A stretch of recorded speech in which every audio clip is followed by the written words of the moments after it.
বং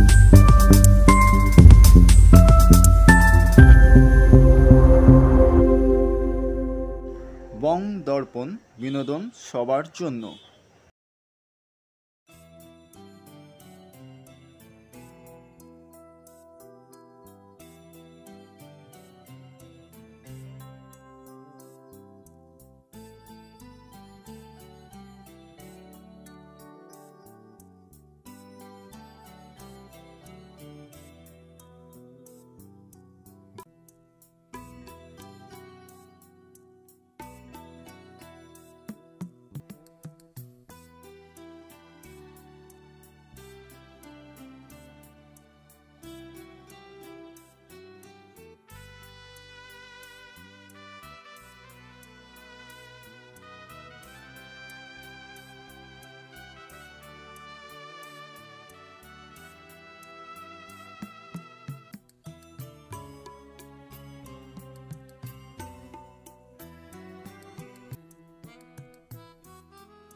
নমস্কার, আমি কথামালা সাহা। আমি কলকাতায় থাকি। তো আমার ফার্স্ট অ্যান্ড ফরমোস্ট ভালোবাসা হচ্ছে আর্ট ওয়ার্ক, তো যে কোনো রকমের। তবে সবথেকে আগে যেটা আমার মনে হয় যে কোনো জিনিস যেটা আমি তৈরি করব, সেটার এক তো হচ্ছে যে আমি যেটা ভাবছি আর যেটা মনে হচ্ছে আমার, তো সেইটা যেন রিফ্লেক্ট হয় আমার কাজের মধ্যে দিয়ে, এক নম্বর। আর দ্বিতীয় নম্বর হচ্ছে যে সবথেকে কম মানে আমি ঠিক কতটা ইউজ করব, কোন জিনিস ইউজ করব, সেটা কতটা কম খরচে কিভাবে কতটা ইউজ করা যায়, কোন জিনিস মানে ছোটোখাটো ফেলে দেওয়া জিনিসগুলোকেও যদি ইউজ করে সেটাকে একটা জিনিসে পরিণত করা যায়, তো সেইটা আমার চেষ্টা থাকে। তো পেন্টিং তো আমি করি, তো বেসিক্যালি পেন্টিং করতে আমি ভালোবাসি এবং মানে পেন্সিল স্কেচ আমার স্পেশালিটি। তো তার সাথে যেটা এখন আমার এই মুহূর্তে যেটা ভালো লাগার জায়গায় প্রথম জায়গায় এসছে সেটা হচ্ছে এই বটল ওয়ার্ক। তো বটল ইজ ভেরি ইম্পর্ট্যান্ট। তো বটলে তো অনেক কিছুই পাওয়া যায়, those are very important for our life. তো সেগুলোকে নিয়ে আমরা তো অনেক সময় অনেক কিছু জিনিস আছে যেগুলোকে আর ইউজ করি না, ফেলে দিই। তো ওই ফেলে দেওয়া জিনিসগুলো থেকে অনেক কিছু বের করে আনা যায়। তো তার মধ্যে প্রথম হচ্ছে যে কোনো আর্টওয়ার্ক তো অনেক রকম মানে রাখে। একটা হচ্ছে সুন্দর জিনিসকে তুলে ধরে, আর একটা ঘরের কোণায় রাখলে মনে হবে জিনিসটা খুব সুন্দর। আর দ্বিতীয় হচ্ছে যে মনের ভাবনা। এবার মনের ভাবনা কখনো নেগেটিভ, কখনো পজিটিভ, উঁচু নিচু অনেক কিছু ধরে। তো সেইগুলো আমার এখানে তুলে ধরার চেষ্টা করি। মানে ধরুন এই একটা বোতল, কাঁচের বটল এটা, তো এটাতে আমি অয়েল পেন্ট, কখনো কখনো যেগুলো রয়েছে ফেব্রিক কালার সেগুলো ইউজ করি। তার সঙ্গে কি করি, যেমন ধরুন এখানে যে সুতোগুলো ইউজ করেছি, সুতোগুলো দিয়ে আমি পেঁচিয়ে একটা জিনিস ফরমেশন করার চেষ্টা করেছি, বেস। এবার বেসটা তৈরি করার পর তারপর রং দিয়ে একটা পা এঁকেছি। তো পায়ে এখানে নুপুর। এবার এই নুপুরগুলোর জন্য আমি কিছু বেসিক জিনিসের ইউজ করেছি। এটা হচ্ছে লক্ষ্মীর ঝাঁপি, এটাকে বলা হয় লক্ষ্মীর ঘট। তো লক্ষ্মীর ঘটে পয়সা টয়সা জমায় মানুষজন, তো আমি পয়সা জমাইনি, তো এটাকে আমি একটা বিউটিফুল আর্টের ক্রিয়েশনে আনার চেষ্টা করেছি। তো এটা একটা পিওরলি আর্ট ওয়ার্ক। তো এটা দেখে হয়তো মানুষজন গালে হাত দিয়ে দাঁড়িয়ে ভাববেন না যে এটাতে এটি কী আনার ভাবার চেষ্টা করা হয়েছে। এগুলো সবকটা হচ্ছে বিউটিফুল আর্টওয়ার্ক, যেটা ঘরের ধারে রাখলে মানুষের বেশ সুন্দর হয়ে দাঁড়াবে ঘরটা। কিন্তু এইগুলো হচ্ছে আমার সেই ভাবনা চিন্তা দাঁড় করাবার চেষ্টা করেছি যেগুলো সেই মুহূর্তে আমার মনে হয়তো কোনোভাবে রিফ্লেক্টেড হয়েছে। তো আপাতত এরমভাবে বিভিন্ন লেস দিয়ে বিভিন্ন রকমের এই কালার, চুমকি, ছোট ছোট যে ফেলে দেওয়া জিনিস সেগুলো দিয়ে করার চেষ্টা করেছি। যেমন এই বলগুলো তৈরি করেছি হচ্ছে ক্লে দিয়ে এটাকে আঠা দিয়ে আটকে তারপর রং করে একটা ফর্ম ক্রিয়েট করার চেষ্টা করেছি। তো এইভাবেই চেষ্টাটা চলছে। এগুলো বিভিন্ন সাইজের হয়, এগুলো অর্ডার দিয়ে আমি আনিয়ে যারা কুমোর আছে আর কি তাদের থেকে অর্ডার দিয়ে আনিয়ে আমি নিজের এটাকে বানানোর একটা চেষ্টায় মধ্যে আছি আর কি। এখনও কোথাও পৌঁছোইনি, জাস্ট জার্নি শুরু বলতে পারেন। হ্যাঁ, কালার এখানে আমি অয়েল পেন্ট ইউজ করেছি, ফেব্রিক কালার ইউজ করেছি। আচ্ছা, মেন হচ্ছে এই দুটো রকমের কালার ইউজ করেছি। এছাড়া কি মিক্স অ্যান্ড ম্যাচের ব্যাপার রয়েছে, তো আমি বেসিক কালারগুলোকেই মিক্স অ্যান্ড ম্যাচ করে করি। মানে এখনও পর্যন্ত যে মানে আর্টিফিশিয়াল যে আরও অনেক কিছু এখন প্রসেসগুলো এসে গেছে, যে বিভিন্ন রকম অ্যালকোহল ইঙ্ক বা হ্যান ত্যান, সেগুলো আমি করিনি। আমি এখনও বেসিক জায়গাতেই আছি। কালার এই যে জিনিসগুলো এগুলো আমি তৈরি করছি, এগুলো আমার ফেসবুক প্রোফাইলে রয়েছে, আমার ফেসবুকে পেজ ক্রিয়েট করা আছে, সেখানে পাওয়া যাবে। আর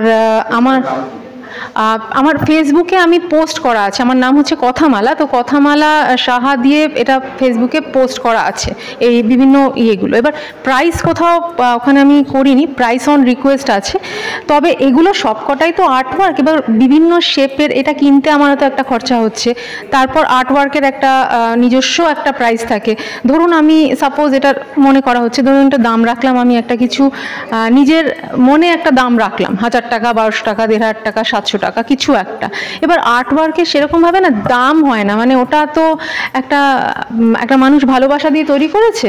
তো এবার সেই সময় সেইটার যা আমার মনে হবে যে হ্যাঁ এটা করতে আমার যা কস্টিং হয়েছে, তারপর একটা কিছু এক্সট্রা আমার যেটা ইনকাম বলে মনে হবে, এর বাইরে আমি কিছু এক্সপেক্ট করছি না। মানে এটা আর্টওয়ার্ক, এটা মানে মার্কেটের জন্য আলাদাভাবে কিছু আমি ভাবিনি। হ্যাঁ, এটা আমার ফার্স্ট এক্সিবিশন। এগুলো নিয়ে। তো এক্সিবিশনের আউটকাম হিসেবে খুব ভালোই এখানে রেসপন্স পেলাম, মানে অনেকে আমার ছবি তুলে নিয়ে গেছেন এই আর্ট ওয়ার্কগুলোর, আমার নয়। এবং তার সঙ্গে আমার কাছে অলরেডি আরও কয়েকটা এক্সিবিশনের মানে ইনভিটেশন এসে গেছে। তো সেটাই আমার সবথেকে বড় পাওনা, যে আমার এই ফার্স্ট এক্সিবিশন থেকে আমি অলরেডি আরও 2-3টে সিঁড়ির ধাপ আর কি পেয়েছি বলে মনে হলো। তো এটাই আমার পাওনা। নমস্কার, আমার নাম সৌরভ মুখার্জি।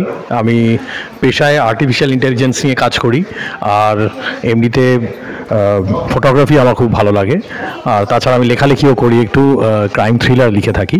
তো আর্টভার্সের আয়োজিত এই রেজোনেন্স এক্সিবিশনে আমার এই 4টি ছবি এবছর মনোনীত হয়েছে এবং খুব সুন্দর অভিজ্ঞতা, প্রচুর শিল্পীদের সঙ্গে আলাপ হলো। আর আমার এই 4টি ছবির মধ্যে যে 2টি ছবি সবচেয়ে প্রশংসিত হয়েছে সে দুটি হচ্ছে রুইন্সের ওপর, মানে রুইন্সের মধ্যেও যে সৌন্দর্য থাকে, এই দুটি ছবির মূলত সেইটাই হচ্ছে থিম। এবং এই দুটি ছবি যিনি সংগ্রাহক তিনি সংগ্রহ করেছেন এবং আমি এই নিয়ে খুবই আনন্দিত। আর্টভার্সকে ধন্যবাদ, থ্যাংক ইউ। হ্যালো, আমার নাম অনিল কুমার শর্মা। আমি মোস্টলি জেনারেলি ওয়াটার কালারে কাজ করি, সাম ডেভিয়েশন। আর আগে আমার রাস্টেড কিছু কাজ ছিল, এখন আমি নেচারের নিয়ে একটু কাজ করছি। যেরকম ছোটো উদ্ভিদগুলো যেরকম এখানে আপনি দেখছেন, এই লতা ঝতা, যেগুলো লতা ঝতা হয় সেগুলো নিয়ে আমাদের খুব হয় কি আমরা দেখে আবার এড়িয়ে চলি, কিন্তু তার মধ্যে যে সৌন্দর্য আছে সেটাকে তুলে আনার চেষ্টা আমার থাকছে। আর সব ওয়াটার কালার এখন ওয়েট অন ওয়েট প্রসিজারেই চলছে এগুলো। এখানে আপনি দেখতে পারবেন রবীন্দ্রনাথ টেগোর একটা আমার পেন্ট ব্রাশের ওপরে আছে, এটা একটা পেন্ট ব্রাশ ব্রিসেলসের উপরে টেগোরকে বানানো আমার একটা ভাবনা চিন্তা এমনিতেই চলে এসেছিলো ফ্লোতে। দেন একটা ওয়েট অন ওয়েট টেকনিকে এটা দার্জিলিং মলের একটা রাজভবনের পেন্টিং আছে। আর তারপরে বগেনভিলি ফ্লাওয়ার নিয়ে কিছু কাজ হয়েছিল, যেগুলো ওয়াটার কালার ওয়েট অন ওয়েটে কাজ হয়েছে। বগেনভিলি আর ডালিয়া কিছু, সেগুলোও ওয়েট অন ওয়েট বা হং পেপারে, সেগুলো আমরা চেষ্টা করছি কাজ করার, চলছে। ধন্যবাদ।